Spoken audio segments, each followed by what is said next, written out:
Qué bueno poder estar otra vez juntos, hermano Amén. Smith, y compartir un poco acerca de lo que vamos a hablar aquí con tantas personas que sin duda alguna van a tener esa oportunidad, pero especialmente con la persona que ahora mismo está viéndonos Nos está y escuchando escuchando también. Ajá. y dándose cuenta de algo sumamente importante como es lo que tiene que ver con escuchar la voz de Dios. Bueno, siendo que hemos trabajado tantos años juntos, yo reconozco muy bien su voz y estoy seguro que hay miles de personas que al escuchar esa voz única suya van a reconocer, ese es hermano Jerónimo. Y ahora están viendo la cara, tal vez lastimosamente, pero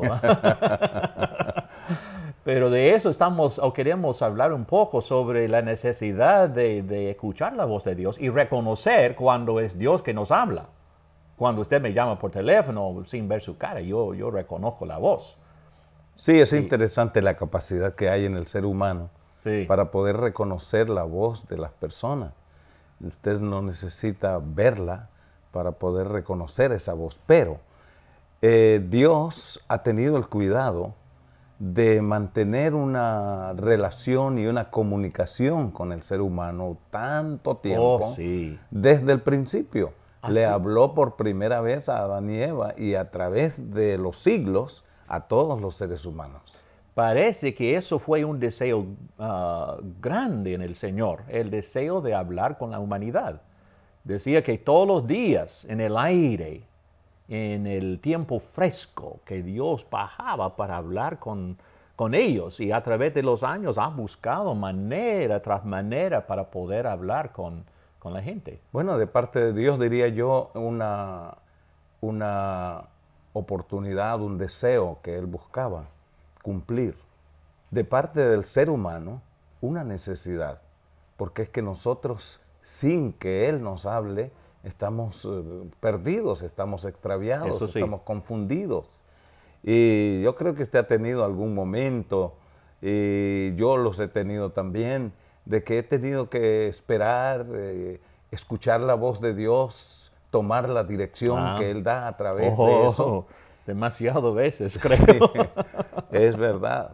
Era como cuando tenemos ese periodo de los 400 años, desde Malaquías hasta el tiempo de Cristo, que parecía que Dios no estaba hablando, pero Él estaba preparando algo para la voz otra vez.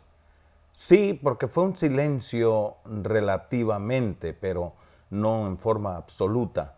El silencio de Dios fue de no comunicarse de ciertas maneras, pero hay una comunicación constante de Dios al corazón, a la vida, en forma individual de cada persona, y por eso es que en la ausencia de la voz de Dios en otro sentido resulta hasta desesperante quizá, porque la gente quiere escuchar, quiere saber, quiere conocer. Parece que los judíos especialmente, porque ya tenían por la información que estaban recibiendo, por los escritos que tenían a la mano, las palabras del Señor, pero durante ese tiempo cuando parecía que Dios no les estaba hablando, yo creo que eso también ayudó en levantar un poco más el deseo en ellos. Ellos tenían las profecías. Sí. Y en las profecías se anunciaba la llegada del Mesías. Sí. Entonces, la inquietud que tiene que haber permanecido por esos 400 años es ¿cuándo? ¿Dónde? ¿Cómo? ¿Quién?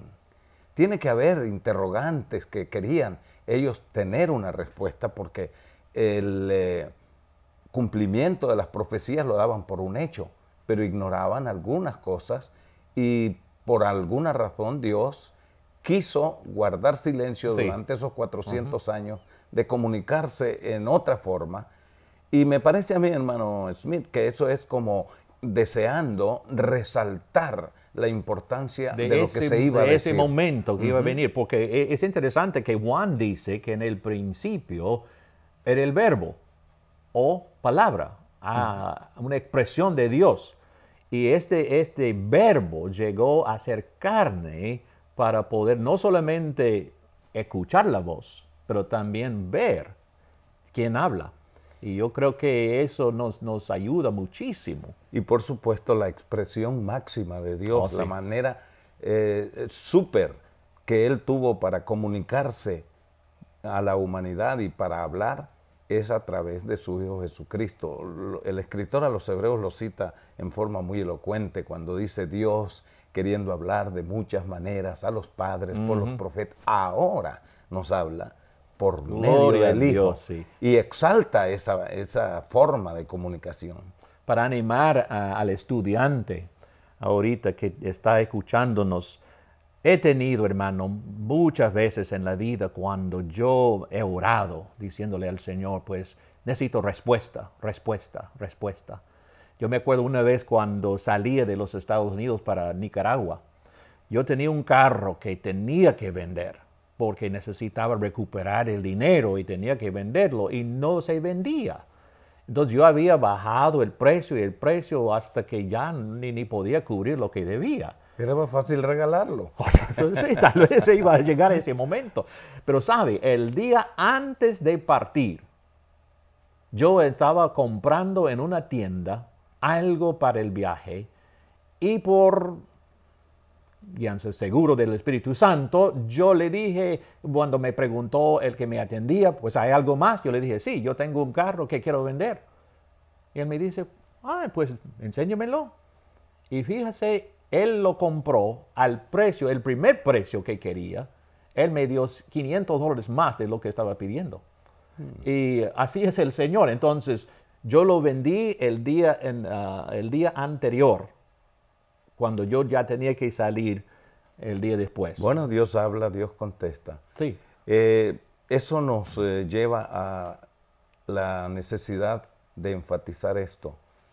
El estudio del Nuevo Testamento no es simplemente un estudio literario. No es simplemente incursionar en la literatura religiosa de aquellos días. Es la voz de Dios. Es del Señor comunicándose con gloria a nosotros, Dios. transmitiendo su voluntad, revelando cosas que hasta allí no han sido reveladas antes. Y es su deseo más grande seguir hablando. Quiere hablar con los que están estudiando, con esa persona ahí.